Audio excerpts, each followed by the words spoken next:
You're listening to Season 2, Episode 1 of the CulverCast, Behind the Broom, featuring Culver Community Custodian Ron Seno and Culver Community Broadcasting student Seamus Day.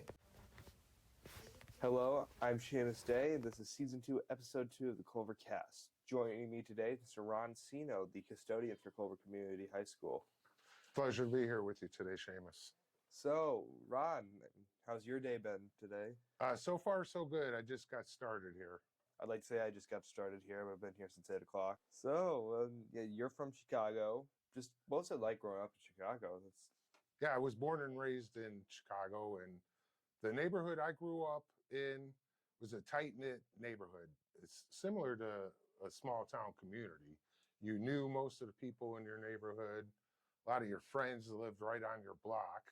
Houses are right on top of one another, so there's a lot of houses on each block. So you'd be real close with your friends and play outside. You know, we're depending on whatever the season was. That's the sport we were playing. We were always outside playing sports and doing stuff. And I was lucky because my father and my uncle both drove subway trains in Chicago, so I was able to see Chicago from a different perspective, getting to ride along with them a lot at work, and that was always fun. Well, that's gotta be an interesting experience, getting just like Chicago's a big city, but you get the front row seat to driving throughout. What was that like? Exactly. Yeah. You get, like I said, you got a front row seat to driving all the way. You know, you go downtown to see the skyline and go through neighborhoods, and you find out which neighborhoods were good and which neighborhoods weren't. And it was just neat to see it, everything. The biggest differences between like here, Culver, small town things, most people can just walk to whatever, versus Chicago, where you can probably walk to whatever too. It's just not. It's like probably a shorter walk. Yeah, well, that's your neighborhood. You had a lot of that stuff, so it's very convenient, and it's easy to get to stuff. Public transportation. If you wanted to go anywhere, you could just jump on a train or a bus and get to anywhere in the city that you wanted to go to, and you're able to go to major sporting events all the time. That would be cool.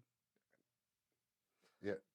I still get to go to them, but now you have to drive 2.5 hours opposed to just jumping on a bus or a train and being there in 20 minutes or so.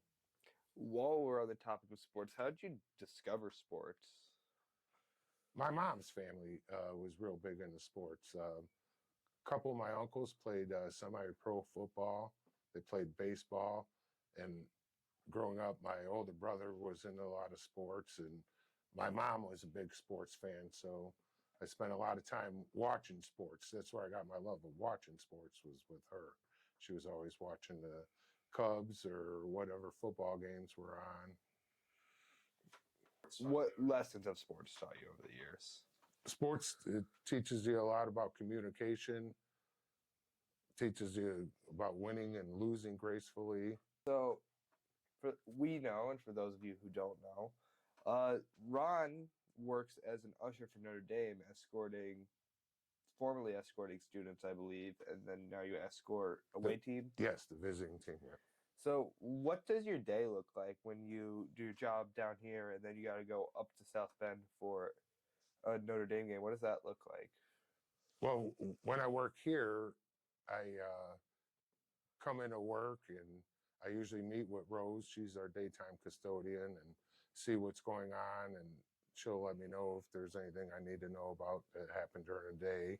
And she also is very good at reminding me of events that'll be going on that evening, so I'm prepared and I know what to do before the event starts. And then I get my stuff together here and start in on cleaning the rooms, get them all cleaned, and clean up other areas too. We're all over the place. Yeah. What's a home game look like for you? Like that? It's a long day in the position where I work. We arrive well before the visiting team gets there, and we are there until they leave. So normally I get there about 7:30 for a 2:30 kickoff, and we just get there and wait for the visiting team's equipment managers to come. They're usually there a couple hours before the team arrives.